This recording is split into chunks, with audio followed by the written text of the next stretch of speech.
ನಮ್ಮ ಬಂಗಾರಪೇಟೆ ಶಾಸಕರು 3 ಸಾರಿ ನಾನು ಎಂಎಲ್ಎ ಸೀನಿಯರ್ ಅಂತಿರಲ್ಲ, ಆ ಸೀನಿಯರ್ ದೊಡ್ಡಸ್ಗೆ ತೋರಿಸಬೇಕು.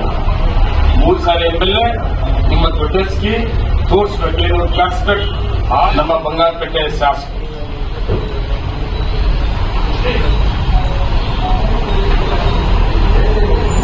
ಸನ್ಮಾನ್ಯ ನಮ್ಮ ಬಂಗಾರಪೇಟೆ ಶಾಸಕರು ನಮ್ಮ ಸ್ನೇಹಿತರು, ಕಾಂಗ್ರೆಸ್ ಪಕ್ಷದ ಶಾಸಕರು, 3 ಸಾರಿ ಶಾಸಕರಾಗಿದ್ದಾರೆ.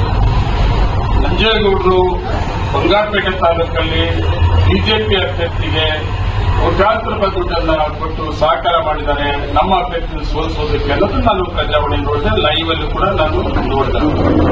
ನಾನು ಒಂದು ಮಾತನ್ನ ರಿಕ್ವೆಸ್ಟ್ ಮಾಡ್ತೇನೆ, ನೀವು ಕಾಂಗ್ರೆಸ್ನ ಶಾಸಕರಾಗಿದ್ದೀರಿ, 3 ಸಾರಿ ಶಾಸಕರಾಗಿದ್ದೀರಿ. ಕಾಂಗ್ರೆಸ್ ಒಂದು ಶಿಸ್ತಿದೆ, ಆ ಶಿಸ್ತು ಮೀರಿ ನಾನು ಹೋಗಬಾರ್ದು, ನೀವು ಹೋಗಬಾರ್ದು. ನಾನು ಒಂದನ್ನ ಚಾಲೆಂಜ್ ಮಾಡ್ತೇನೆ, ನಮ್ಮ ಬಂಗಾರಪೇಟೆ ನಮ್ಮ ಸ್ನೇಹಿತರಲ್ಲಿ ಎಸ್ ಎನ್ ನಾರಾಯಣಸ್ವಾಮಿ ಅವರು ಏನಾದರೂ ವಿರೋಧ ಪಕ್ಷದವ್ರಿಗೆ ನಾನೇನು ದುಡ್ಡು ಕಾಸು ಕೊಟ್ಟಿದ್ದೀನಿ ಅಂತ ಹೇಳಿ ತಾವು ಹೇಳಿದ್ರಿ, ನೀವೇನಾದ್ರು ಪ್ರೂಫ್ ಮಾಡಿಬಿಟ್ರೆ ರಾಜಕೀಯದಿಂದ ನಿವೃತ್ತಿಯಾಗಿ ನಾನು ಮನೆಯಲ್ಲಿರ್ತೇನೆ. ನಾನು ತುಂಬಾ ನಿಷ್ಠಾವಂತ ಕಾಂಗ್ರೆಸ್ ಕಾರ್ಯಕರ್ತ, ನಮ್ಮ ಕುಟುಂಬ ಕಾಂಗ್ರೆಸ್. ಕಾರಣಾಂತರ 1 ಸಾರಿ ನಾವು ಕಾಂಗ್ರೆಸ್ ಪಕ್ಷವನ್ನು ಬಿಟ್ಟು ಜೆಡಿಎಸ್ ಹೋದ್ವಿ, ಅಲ್ಲಿ ಕೂಡ ನಿಷ್ಠೆಯಿಂದ ಪಕ್ಷವನ್ನ ಕಟ್ಟಿದ್ವಿ. ಆ ಜೆಡಿಎಸ್ ಕಾಂಗ್ರೆಸ್ ಬಿಟ್ಟು ಹೋದಾಗ ಆ ಪಕ್ಷದಲ್ಲಿ ಒಬ್ಬ ಶಾಸಕನಾಗಿ ಮಾಡಿದ್ವಿ. ಶಾಸಕನಾಗುವ ಮೊದಲು ಒಂದೇ ಒಂದು ಜಿಲ್ಲಾ ಪಂಚಾಯತಿ ಆ ಸಿಂಬಲ್ ನಲ್ಲಿ ಮಾಲೂರು ತಾಲೂಕಲ್ಲಿ ಗೆದ್ದು ಜಿಲ್ಲಾ ಮಟ್ಟದ ಪ್ರೆಸಿಡೆಂಟ್ ಆಗಿ ಕೆಲಸ ಮಾಡಿದ್ವಿ. ಮತ್ತೆ ನನ್ನ ಮೂಲತಃ ಕಾಂಗ್ರೆಸ್ ಪಕ್ಷಕ್ಕೆ ಬಂದ ಮೇಲೆ ನನ್ನ ಒಂದು ಸಿದ್ಧಾಂತ ನಮ್ಮ ಬ್ಲಡ್ ಕಾಂಗ್ರೆಸ್ ಅದರಲ್ಲಿ ಹೋಗ್ತಾ ಇರೋದು. ನೀವೇನಾದ್ರೂ ನೀವು ಹೇಳಿದ್ರಲ್ಲ, ಎದ್ರೆ ಕೂತ್ರೆ ಬರೀ ಕಾಂಗ್ರೆಸ್ನ ಶಾಸಕರ ಮೇಲೆ ಟೀಕೆ ಮಾಡೋದಕ್ಕಿಂತಲೂ ಒಂದ್ ಕಡೆ ರಮೇಶ್ ಕುಮಾರ್ ಮೇಲೆ ಟೀಕೆ ಮಾಡ್ತೀರಿ, ಬಂಗಾರಪೇಟೆ ಕೋಲಾರ ಎಂಎಲ್ಎ ಅವ್ರನ್ನ ಮಾಡ್ತೀರಿ, ಅನಿಲ್ ಅವ್ರ ಮೇಲೆ ಮಾಡ್ತೀರಿ, ಎದ್ರೆ ಕೂತ್ರೆ ನಂಜೇಗೌಡರು ಅಂತೀರಿ. ದಯವಿಟ್ಟು ನೀವು 3 ಸಾರಿ ಶಾಸಕರಾಗಿದ್ರಿ, ಇದು ಒಳ್ಳೆತನ ಅಲ್ಲ. ಎಲ್ಲೋ ಒಂದ್ ಕಡೆ ನಮ್ಮ ಪಕ್ಷಕ್ಕೆ ನಮ್ಮ ಲೀಡರ್ಶಿಪ್ಗೆ ವೀಕ್ ಆಗ್ತದೆ. ನೀವೇನಾದ್ರೂ ಪ್ರೂಫ್ ಮಾಡಿದ್ರೆ ನಾನು ಅವಾಗಲೇ ಹೇಳಿದೆ, ರಾಜಕೀಯದಿಂದ ನಿವೃತ್ತಿ ಆಗ್ತೀವಿ, ರಾಜಕಾರಣಕ್ಕೆ ಬರಲ್ಲ. ಸಾಕು, ನನಗೆಲ್ಲ ಆಗ್ಬಿಟ್ಟಿದ್ದೀನಿ. ಮಂಡಲ ಪಂಚಾಯತಿಂದ 2 ಸಾರಿ ಎಂಎಲ್ಎವರೆಗೂ ಆಗಿದ್ದೀನಿ.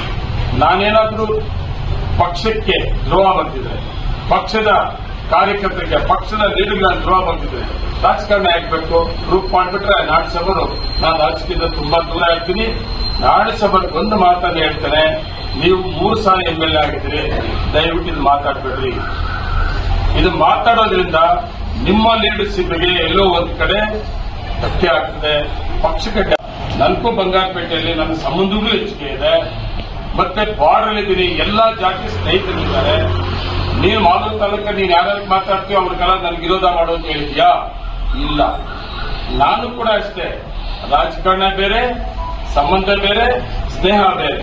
ಇದನ್ನು ಮಾತಾಡಬೇಡ್ರಿ ಅಂತೇಳಿ ನಾನು ನಿಮ್ಮ ಮುಖ್ಯಸ್ಥರ ನಾನು ರಿಕ್ವೆಸ್ಟ್ ಮಾಡ್ತೀನಿ. ಇದೇ ರೀತಿ ಮಾತಾಡೋದಾದ್ರೆ ನಾನು ಕೂಡ ಪಕ್ಷದ ಹೈಕಮಾಂಡ್ಗೆ ಇಲ್ಲಿವರೆಗೂ ಕೂಡ ಮಾತಾಡಿಲ್ಲ, ನಾನು ಎಲ್ಲೂ ಮಾತಾಡಕ್ಕೆ ಹೋಗುದಿಲ್ಲ. ಪಕ್ಷದ ಮುಂದೆ ಹೈಕಮಾಂಡ್ ಮುಂದೆ ನಾನು ಇದನ್ನ ನನ್ನ ಹೇಳಬೇಕಾಗ್ತದೆ.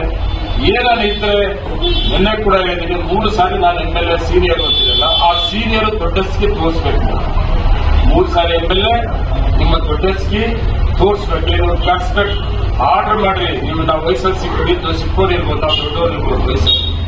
ನಾವು ನೀವು 3 ಸಾರಿ ಶಾಸಕರು ಸೀನಿಯಾರಿಟಿ, ನೀನು ಎಲ್ಲಿ ಕರಿತೀವಿ ಅಲ್ಲಿ ಬರ್ತೀವಿ.